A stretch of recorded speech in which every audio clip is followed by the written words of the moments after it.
Dan kita masih membahas Kitab Tauhid, bab yang ke-10, bab tentang larangan menyembelih di tempat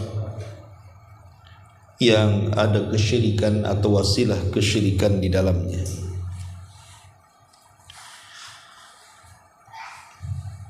Kemudian pengarang menyebutkan beberapa dalil dari Al-Quran dan Sunnah Nabi Sallallahu Alaihi Wasallam. Di antaranya surah At-Taubah ayat 107 dan 108. Di sini Allah Subhanahu wa taala berfirman, "Walladzina takhadhu masjidan diraran wa kufran wa tafriqan bainal mu'minin wa irsadan liman haraballaha wa rasulahu min qablu wa la yahlifanna in aradna illa al-husna wallahu yashhadu innahum lakadzibun la takum fihi abada la masjidun ussisa ala taqwa min awwali yaumin ahaqqu an taquma fihi." Dan di antara orang-orang munafik itu ada orang-orang yang mendirikan masjid untuk menimbulkan kemudaratan terhadap orang-orang yang beriman, untuk kekafiran dan untuk memecah belah di antara orang-orang yang beriman, serta menunggu kedatangan orang-orang yang telah memerangi Allah dan Rasul-Nya sejak dahulu kala.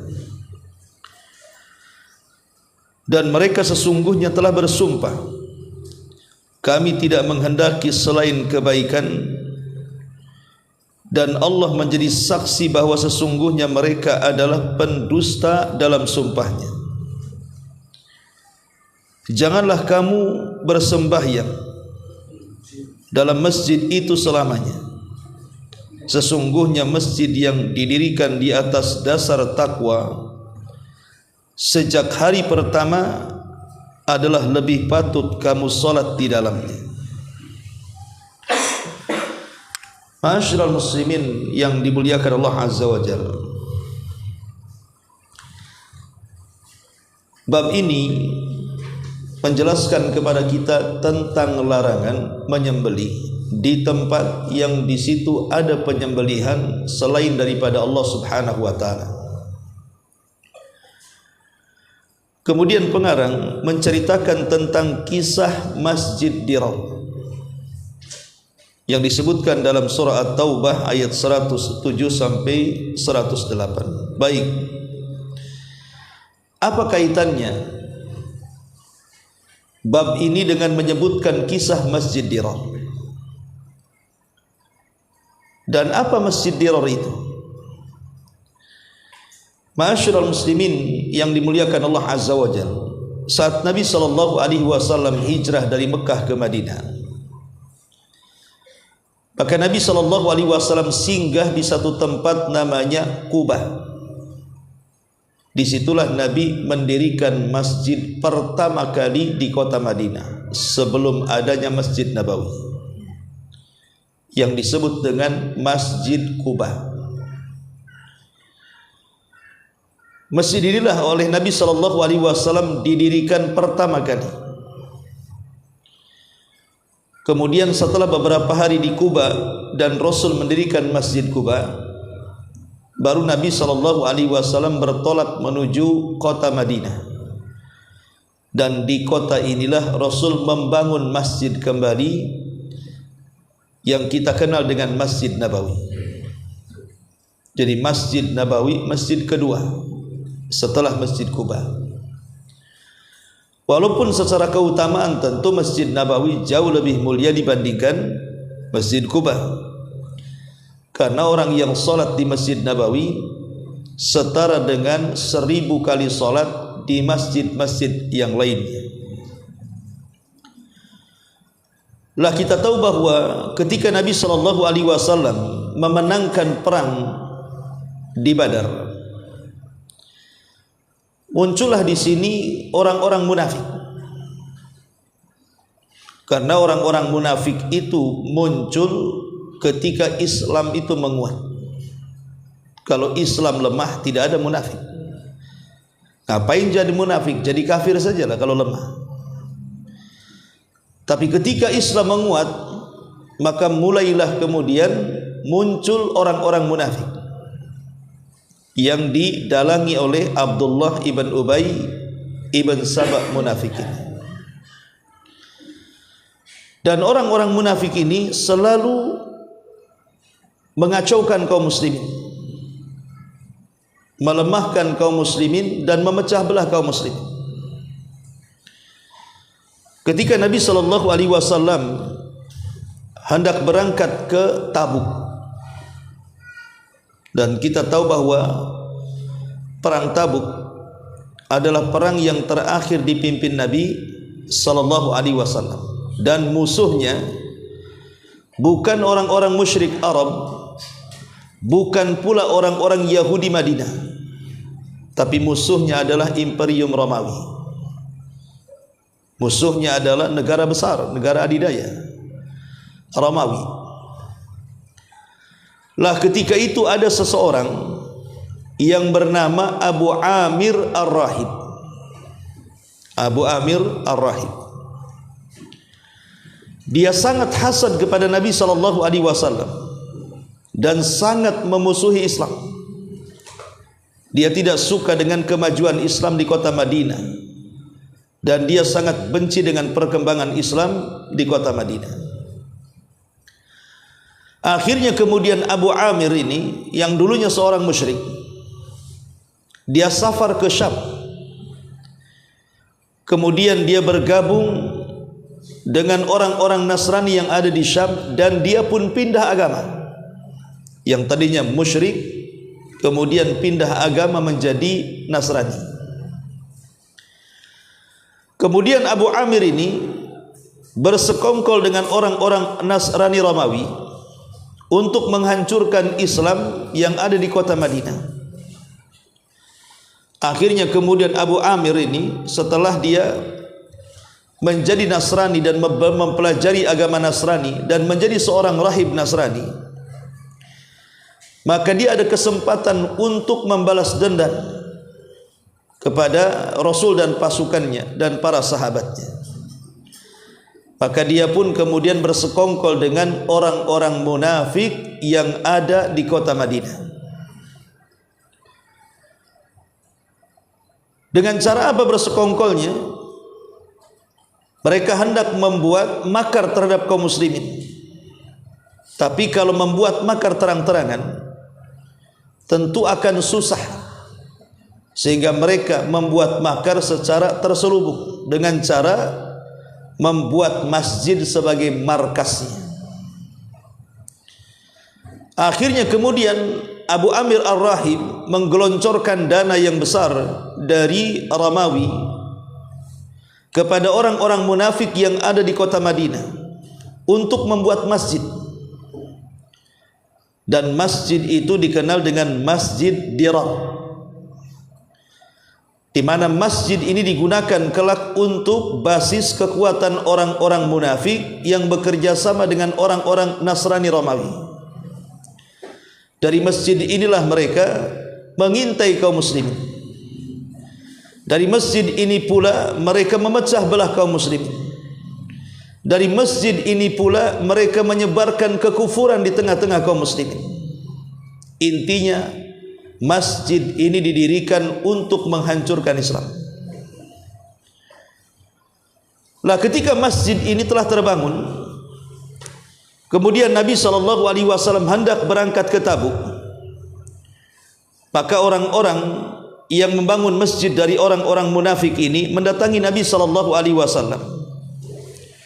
Kemudian mereka mengatakan, "Ya Rasulullah, sudikah engkau singgah di masjid kami? Kenapa kami membuat masjid ini? Karena Masjid Quba terlalu jauh dari kami. Jadi kami ingin membangun masjid selain Masjid Quba. Tentu tidak lain untuk kebaikan. Bahkan mereka bersumpah bahwa masjid ini didirikan untuk kebaikan, untuk salat, untuk zikir, baca Quran dan begitu seterusnya. Nabi SAW manusia seperti yang lainnya, tidak tahu maksud tujuan masjid itu dibangun. Akhirnya Nabi SAW menjanjikan, baik kalau begitu, tunggu kepulanganku dari Tabuk. Jadi orang-orang munafik ini meminta kepada Rasul supaya solat di Masjid Dirar ini supaya dapat SK diresmikan Nabi SAW, artinya masjid itu menjadi resmi. Tetapi Nabi SAW mengatakan, baik, nanti saya akan datang ke masjid yang kalian bangun, tapi sepulangnya dari perang Tabuk. Berangkatlah Nabi SAW ke perang Tabuk, dan Allah menangkan Rasul di perang ini. Kemudian Nabi SAW pulang dan para sahabatnya dari Tabuk, kemudian singgah di Quba, kemudian salat di Quba. Kemudian setelah itu Nabi SAW ingin menepati janjinya, karena sebelum dia berangkat ke Tabuk, dia menjanjikan akan salat di masjid yang dibangun orang-orang munafik ini, Masjid Dirar. Akhirnya kemudian Nabi SAW berangkat bersama beberapa para sahabat. Tetapi di tengah jalan, tiba-tiba kemudian Nabi SAW diberitahu oleh malaikat Jibril bahwa masjid itu dibangun bukan di atas ketakwaan kepada Allah Azza wa Jal, melainkan dibangun untuk menjadi basis musuh Islam dalam rangka menghancurkan Islam. Orang-orang munafik yang bekerja sama dengan orang-orang Romawi dari kalangan Syam sana. Maka Nabi SAW ketika sudah bergerak tuh menuju Masjid Quba, datang Jibril memberitahu. Maka Nabi SAW kembali menuju Quba dan memerintahkan para sahabat, di antaranya Nabi SAW memerintahkan Malik ibn Duhsyum dan Ma'ad ibn Adi serta Ammar ibn Yasir dan beberapa para sahabatnya untuk membakar masjid itu. Maka bergeraklah para sahabat yang diperintahkan Nabi SAW untuk membakar Masjid Dirar ini. Akhirnya mereka pun membakarnya sampai rata dengan tanah. Peristiwa ini kemudian turun ayat Al-Quran, ayat yang kita baca ini, di mana Allah Subhanahu wa taala mengatakan, walladzina ittakhadhu masjidan diraran wa kufran wa tafriqan bainal mu'minin wa irsadan liman haraballaha wa rasulah min qablu wa la yahlifunna in aradna illa al-husna. Dan di antara orang-orang munafik, maksudnya adalah Abu Amir Ar-Rahib, seorang munafik yang akhirnya masuk ke agama Nasrani. Ada orang-orang yang mendirikan masjid untuk pertama menimbulkan kemadaratan. Jadi masjid ini didirikan untuk membuat madarat, untuk membuat kerusakan terhadap kaum muslimin. Kemudian yang kedua, wa kufran, untuk menyebarkan kekufuran. Dari masjid ini digunakan basis untuk menyebarkan kekufuran. Yang ketiga, wa tafriqan bainal mu'minin, dan masjid ini mereka bangun untuk memecah belah di antara kaum muslimin. Kemudian yang keempat, wa irsadan liman haraballaha wa rasulah. Kemudian masjid ini pula digunakan untuk mengintai, menunggu kedatangan orang-orang yang memerangi Allah dan Rasulnya.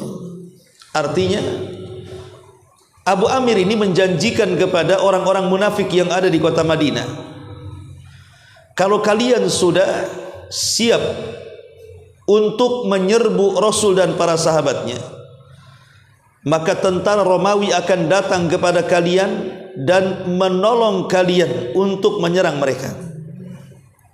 Jadi Abu Amir menjanjikan nanti akan datang pasukan Romawi bergabung dengan kalian dan memerangi Nabi SAW dan para sahabatnya. Maka di sini Allah mengatakan wa irsadan liman haraballaha wa rasulah. Mereka menjadikan masjid ini untuk menunggu kedatangan orang-orang yang memerangi Allah dan Rasulnya. Kemudian wala yahlifunna in aradna illa husna. Ketika Nabi SAW bertanya kepada mereka, kan sudah ada Masjid Quba, kenapa kalian membuat masjid lagi? Maka mereka kemudian bersumpah atas nama Allah Subhanahu wa taala, kami tidak menghendaki pembangunan masjid ini selain untuk kebaikan kami.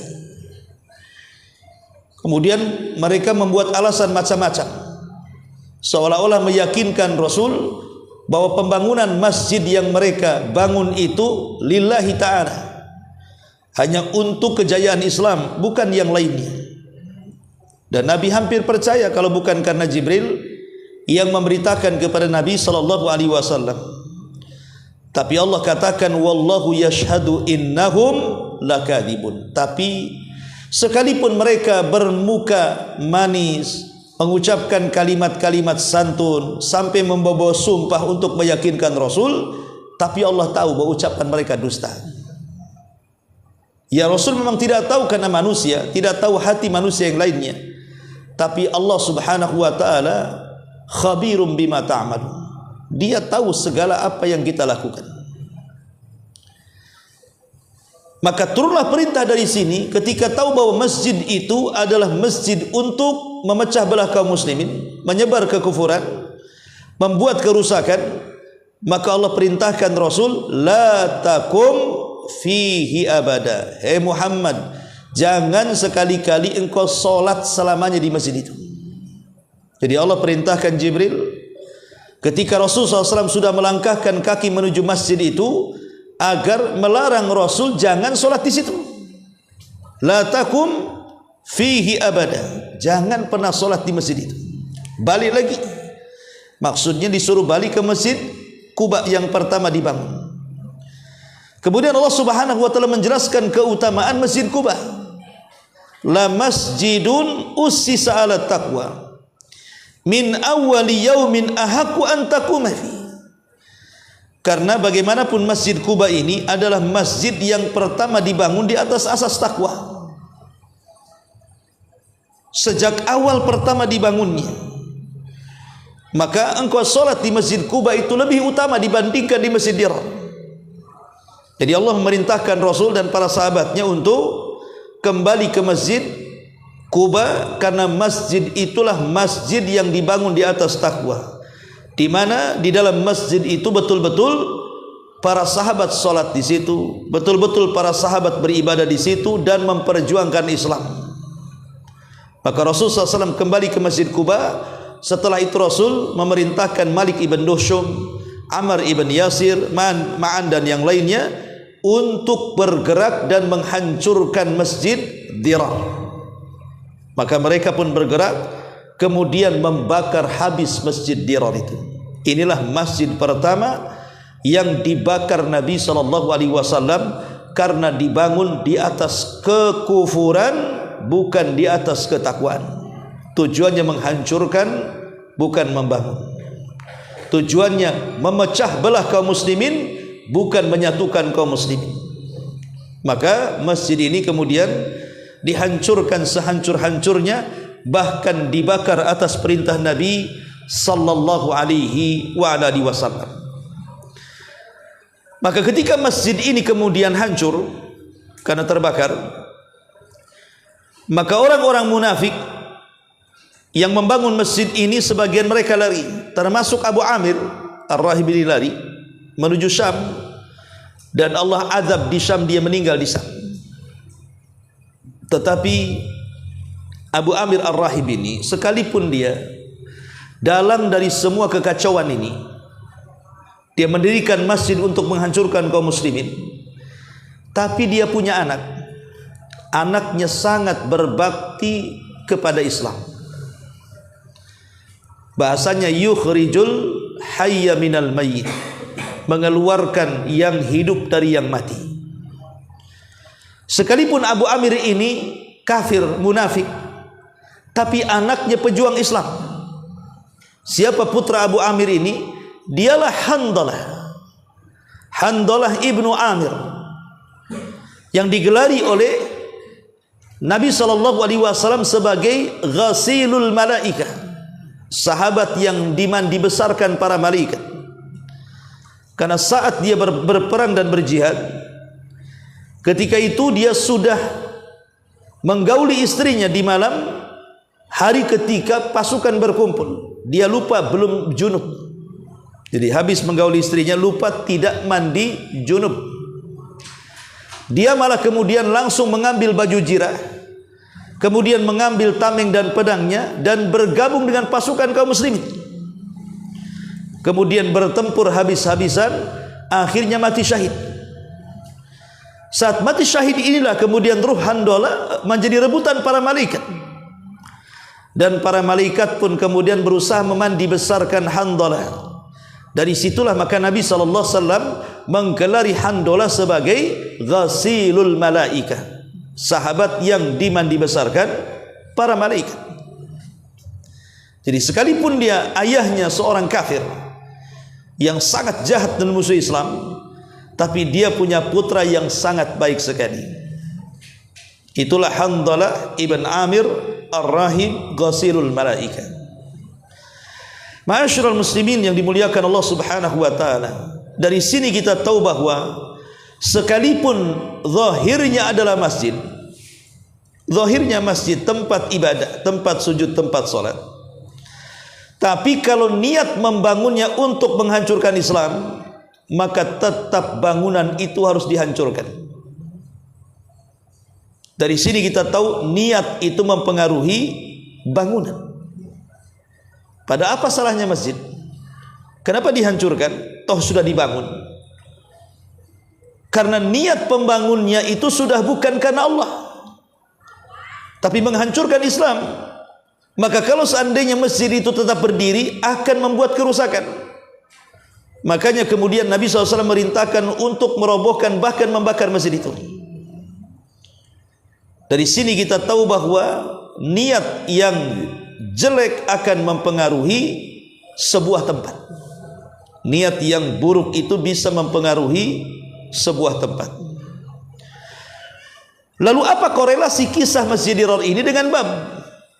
Kan bab ini kan la yudba, tidak boleh disembeli, atau tidak boleh seseorang itu menyembeli di tempat yang di situ ada berhala atau sembelian selain daripada Allah Subhanahu wa taala. Di sini mu'alif ingin mengkias sebagaimana seseorang ketika membangun masjid tapi niatnya jahat untuk memecah kaum muslimin, maka masjid itu harus dirobohkan. Maka sama juga ketika seseorang menyembeli di tempat yang di situ ada berhala, atau di situ ada tempat peribadatan idnya orang-orang yang melakukan kesyirikan, maka sembelihannya harus dilempar dan tidak boleh dimakan. Karena sembelihannya haram, ditujukan bukan karena Allah, tapi ditujukan kepada selain Allah Subhanahu wa taala. Artinya sebagaimana masjid karena niatnya bukan karena Allah harus dihancurkan, maka binatang yang disembelih bukan karena Allah juga harus dibuang, tidak boleh dimakan. Di situ korelasinya. Baik, ma'asyiral muslimin yang dimuliakan Allah Azza wa Jalla. Kemudian pengarang juga menyebutkan satu hadis. Hadis daripada Thabit ibn Dhahhak radhiyallahu anhu, dia berkata, "Nadhara rajulun ala ahdi Rasulillah sallallahu alaihi wasallam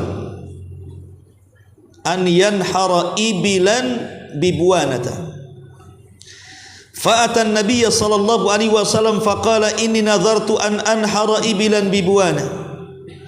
Faqala an-nabiy sallallahu alaihi wasallam hal kana fiha wathanun min awthanil jahiliyati yawman? Qalu la. Qala hal kana fiha 'idun min a'yadihim? Qalu la.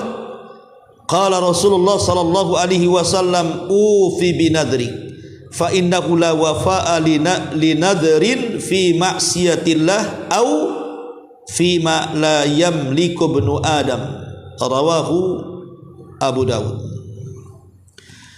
Seorang laki-laki pernah bernazar di zaman Nabi sallallahu alaihi wasallam untuk menyembelih seekor unta di satu tempat namanya Buana. Sekarang Buana itu letaknya di Abwa. Letaknya di Abwa, di situ. Tempat ketika ibunda Nabi sallallahu alaihi wasallam meninggal dunia. Daerah Abwa. Yambu kalau sekarang istilahnya di Saudi. Jadi orang ini bernadar, saya setelah bernadar Rasul ingin menyembelih seekor unta di satu tempat namanya Buana. Kenapa mesti Buana? Bukankah bernadar di tempat mana saja kan tidak ada masalah? Maka Nabi SAW ketika orang ini menyebutkan tempat khusus, Rasul tidak langsung mengiyahkan, tapi Rasul bertanya soal dua perkara, soal kesyirikan dan soal wasilah-wasilah yang menuju syirik. Lihat bagaimana detailnya Rasul sallallahu alaihi wasallam takut kalau para sahabat jatuh kepada kesyirikan atau kepada jalan-jalan menuju syirik. Pertama Nabi SAW bertanya, apakah di Buana itu ada berhala yang disembah selain daripada Allah Azza wa Jalla? Entah di situ ada patung, di situ ada berhala, di situ ada sesembahan selain daripada Allah yang disembah orang-orang musyrik. Maka sahabat mengatakan tidak ada Rasul. Di situ tidak ada berhala, kosong. Apakah Rasul cukup sampai di sini? Tidak. Tapi Rasul bertanya lagi, oke, kalau tidak ada berhala, apakah di tempat yang namanya Buana itu di situ diadakan Id, diadakan pesta hari raya yang biasa diadakan orang-orang musyrik? Sahabat mengatakan tidak ya Rasulullah. Kenapa Nabi bertanya dua hal ini?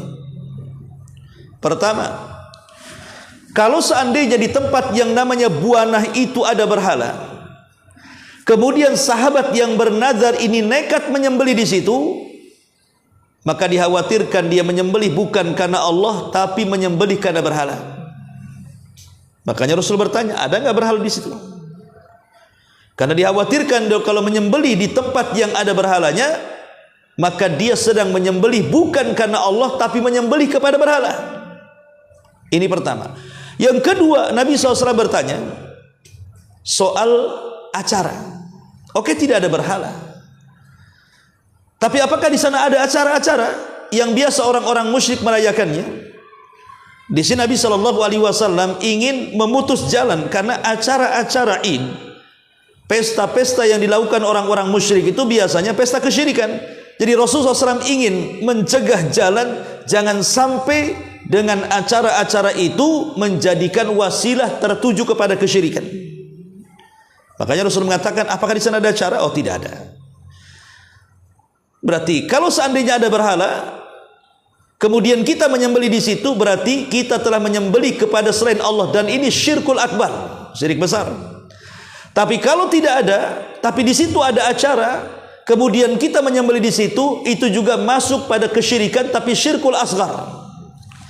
Berarti Rasul menutup pintu jangan sampai sahabat terjerumus kepada syirkul akbar dan syirkul asghar. Dua-duanya ditutup. Begitulah detailnya Nabi SAW supaya jangan sampai umatnya terjerumus kepada kesyirikan. Saking sayangnya Rasul dengan para sahabat dan umatnya. Tapi setelah kemudian dipastikan bahwa tidak ada dua-duanya, maka Nabi mengatakan, kalau begitu silahkan kau bernazar di Buana. Silahkan kau bernazar di Buana. Kata Nabi SAW, ufi binadrik. Kalau begitu silahkan bernazar di situ. Kemudian Rasul mengingatkan, fa innahu la wafa'a li nadrin fi ma'siyatillah. Tapi ingat, tidak boleh melaksanakan nazar pertama kalau dalam rangka bermaksiat. atau fima la yamliku ibnu Adam, atau bernazar terhadap barang yang tidak dimilikinya. Dia bernazar, ya Allah, kalau penyakitku sembuh, saya akan jual mobil tetangga. Mana mobil tetangga mau dijual? Ya. Tiba-tiba betul-betul sembuh, datang ke tetangganya, sini mobilmu saya jual, katanya. Kata tetangganya, ini mobil saya. Iya, kemarin saya sudah nazar, mobilmu harus saya jual. Ini apa-apaan ini, main-main. Jadi bernazar tidak boleh dengan barang-barang yang bukan milik dia. Bernazar harus dengan barang yang milik dia. Jadi pertama Rasul mengingatkan jangan bernazar karena maksiat. Pamannya dia bernazar, kalau saya sembuh demi Allah saya akan mencuri. Nah, ini kan kurang ajar ya. Habis sembuh mau bernazar mau nyuri lagi. Ataupun jangan bernazar kata Rasul terhadap barang-barang yang bukan dimilikinya. Rasul ingatkan dua perkara. Silahkan kau bernazar, tepati nazarmu, tapi dua perkara ini hindari. Jangan bernazar karena maksiat, jangan pula bernazar karena sesuatu yang bukan dimilikinya. Intinya di sini bahwa mu'allif rahimahullahu ta'ala ingin menjelaskan kepada kita bahwa sebuah niat itu bisa mempengaruhi tempat dan waktu. Niat ini bisa mempengaruhi tempat dan bisa mempengaruhi waktu. Dari sini kita tahu tentang keutamaan niat yang baik. Sekarang kalau kita lihat bab ini, kita aplikasikan dengan realita hari ini di masyarakat. Terkadang kita lihat, coba kalau antum masuk pasar-pasar di Batam ini, pasar-pasar daging di Batam ini kan, jangan cerita orang jual daging babi gitu, itu jelas haram. Oke lah, kita lihat para penjual daging itu, entah daging ayam, entah daging kambing, entah daging sapi dan yang semacamnya. Kita lihat bahwa kios-kios orang-orang yang jual daging ini terkadang membuat kita ragu-ragu kan. Jualan daging sapi, tapi kiosnya ada simbol-simbol kesyirikan. Pemilik situ ada berhalanya, karena pemilik kiosnya bukan muslim, tapi penjualnya muslim. Karena sering kan kita lihat kan, penjualnya muslim, tapi kiosnya ada berhala. Ya. Lah yang seperti ini, ikhwatu fiddin muliakan Allah Azza wa Jalla, sebaiknya kalau kita hendak beli daging, maka kita juga harus lihat-lihat tempat gitu maksudnya. Jangan karena murah main beli saja. Jangan karena kemudian ada logo halalnya, dipastikan halal, langsung beli saja. Maka tidak demikian. Tetap kita juga harus memperhatikan tempat dia menjual daging tersebut. Apakah tempat dia atau di kios itu ada berhala yang disembah selain daripada Allah di situ? Mungkin berhala pemilik toko karena agamanya berbeda, ataukah tidak? Kalau tidak ada berhala, kemudian jelas-jelas ada logo halalnya, beli. Tapi kalau ada berhalanya, sebaiknya kalau hanya kemudian selisihnya 1.000-2.000, beli di tempat lain yang jelas-jelas halalnya, supaya pulang membawa daging, tidak pulang membawa bangkai. Dan ini tugasnya mak-mak, ibu-ibu. Kadang-kadang gara-gara selisih 500 perak saja pindah langganan. Gak peduli halal haram kan? Kan bahaya nih ya. Maka perhatikan kalau ibu-ibu nih ke pasar, istri-istri antum ke pasar, maka jangan sembarang beli daging. Pertama, pastikan kiosnya ada nggak di situ simbol-simbol kesyirikan atau berhala yang ditenggerkan dari berhala-berhala kesyirikan, atau acara-acara yang dibuat oleh orang musyrik di situ. Kalau memang tidak ada dan jelas halal, beli. Tapi kalau ada, tinggalkan. Masih banyak kok tempat-tempat daging yang halal dan yang baik. Kemudian yang kedua, pastikan setelah melihat tempat, melihat zahir orang yang jualan. Zahirnya. Kita tidak perlu bertanya, karena kalau bertanya kesinggunglah orang itu. Ya.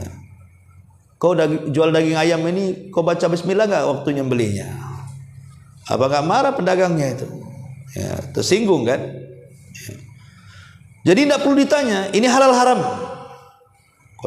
Nanti pas dia berjanggut pula kan, kok tak tengok janggut saya katanya. Aku ini salafi gitu. Oh ya gitu. Jadi tidak perlu bertanya, tapi lihat dohir. Kita lihat penampilan.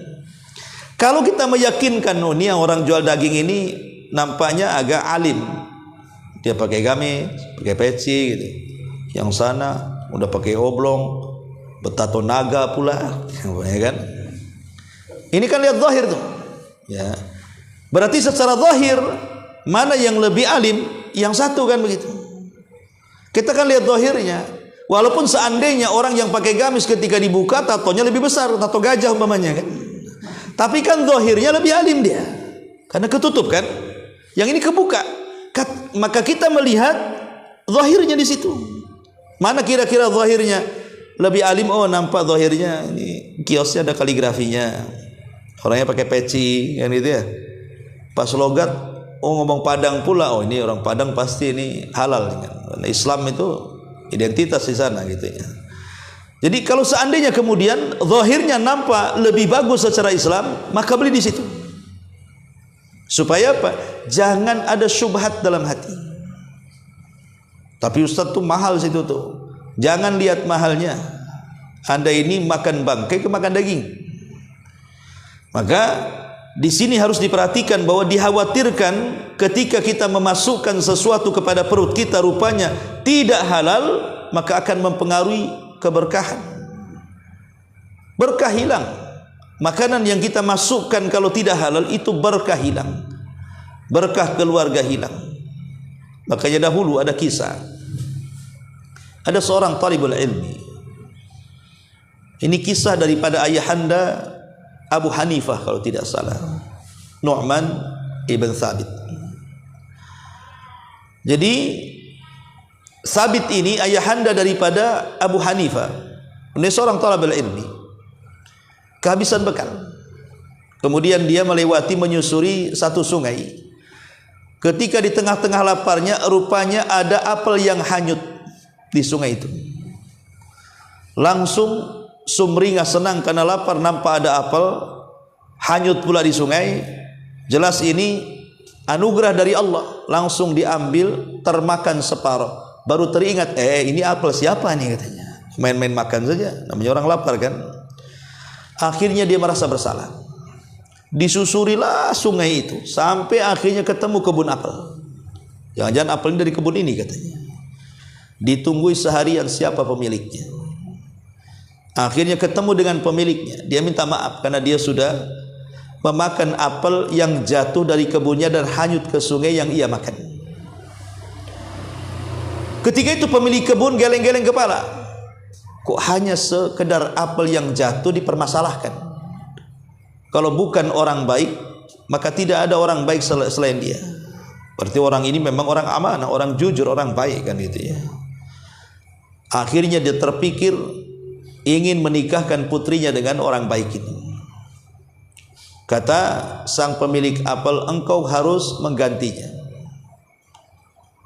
Mengganti dengan apa? Mengganti dengan uang sekian dan sekian. Wahai fulan, aku ini seorang musafir, seorang thalabul ilmi, uang dari mana? Pun hanya apel satu, baru ku makan separuh. Ini separuhnya kalau mau kan gitu ya. Masa harus diganti dengan mahal? Sengaja dia sebenarnya ingin memancing supaya dia bisa diikat agar menikah dengan putrinya kan gitu. Akhirnya dengan mengatakan, baik kalau begitu begini saja, kau tidak usah bayar, tapi maukah kau nikah dengan putriku? Singkat cerita akhirnya ya terpaksalah, karena itu sudah kesalahannya. Menikahlah dia dengan putri pemilik kebun apel yang kaya raya itu. Maka dengan pernikahan dia akhirnya memiliki keturunan. Itulah keturunannya Imam Abu Hanifah, Nu'man ibn Thabit, dan menjadi imam penduduk Madinah. Menjadi imam penduduk Syam yang terkenal mencetuskan madhab yang disebut dengan madhab Hanafi. Ya, terlahir dari seorang ayah yang sangat amanah dan jujur, takut memasukkan ke perut sesuatu yang syubhat apalagi yang haram, terlahirlah siapa? Abu Hanifah, berkah keluarganya. Tapi sebaliknya, kalau sempat seseorang itu memasukkan kepada keluarganya makanan yang haram, itu tidak akan berkah. Dahulu ada seorang ulama ahli debat namanya Imam Al-Juwaini, atau dikenal dengan Al-Imam Haramaini, seorang madhab Syafi'i, ahli debat. Tapi terkadang saat debat itu, terkadang dia keseleo lidahnya, sekali-kali terseleo lidahnya itu. Kemudian orang-orang bertanya, imam secerdas kamu, terkadang sabkul lisan, kayak umpamanya saya ngomong, terkadang kan ada kesilapan, nyebut nama orang salah gitu kan. Namanya orang ketika ngomong-ngomong ini kan kadang-kadang salah ucapkan biasa kalau orang ngomong kan, kalau udah terlalu ngomong banyak tersalah ucap gitu ya. Jadi tanya, engkau ini imam yang cerdas, kenapa terkadang dalam perdebatanmu selalu salah ucap? Maka Imam Al-Juwaini, Imam Haramaini menceritakan, dulu waktu ayahku masih hidup, dia berjanji ingin melahirkan anak yang akan dijadikan seorang ulama besar. Maka dia bersumpah untuk tidak boleh istrinya makan dari pemberian orang lain. Istrinya harus makan dari makanan yang ia hasilkan sendiri, supaya bisa tahu mana makanan yang halal, yang syubhat, yang haram. Akhirnya berjalanlah waktu, betul-betul si suami ini mencari hal yang halal untuk makan istrinya dan keluarganya, sampai akhirnya hamil Imam Al-Juwaini ini, kemudian sampai melahirkan. Saat Imam Juwaini ini masih bayi, satu hari ditinggalkan ibunya, mungkin karena ya ada hajat, entah ke dapur, entah ke pekarangan, ke jemuran atau apa gitu. Pokoknya intinya ditinggalkan sebentar, nangis bayi ini. Rupanya di sekitar situ ada seorang budak yang memiliki bayi juga. Jadi budak ini kasihan, jangan-jangan bayi itu lapar. Maka didekatilah, kemudian disusukan beberapa susuan di tete dia. Datang ibunya marah-marah, dan dia mengatakan, kalau suamiku tahu pasti saya akan dimarahi. Akhirnya dia pun tidak mau menceritakan, kecuali setelah Imam Juwaini besar baru bercerita. Kata Imam Al-Juwaini, ketika ditanya kenapa dia selalu sabkul lisan, keseleo lidahnya saat berdebat tuh, boleh jadi keseleo lidahku ini gara-gara dulu aku meminum susu setetes dua tetes dari budak itu, yang tidak tahu budak itu makan apa. Lihat di sini menjadi pengaruh kan, makanan yang haram itu kalau dimasukkan akhirnya tidak berkah gitu maksudnya. Baik, intinya bab ini menjelaskan kepada kita Nabi melarang untuk menyembelih di tempat yang ada kesyirikan atau wasilah-wasilah dari kesyirikan. Itu khulasah daripada bab ini. Baik, ma'asyiral muslimin, saya kira ini saja penjelasannya. Mudah-mudahan ada manfaatnya. Subhanakallahumma bihamdika asyhadu an la ilaha illa anta astaghfiruka wa atubu ilaik. Allahu ta'ala alam. Assalamualaikum warahmatullahi wabarakatuh.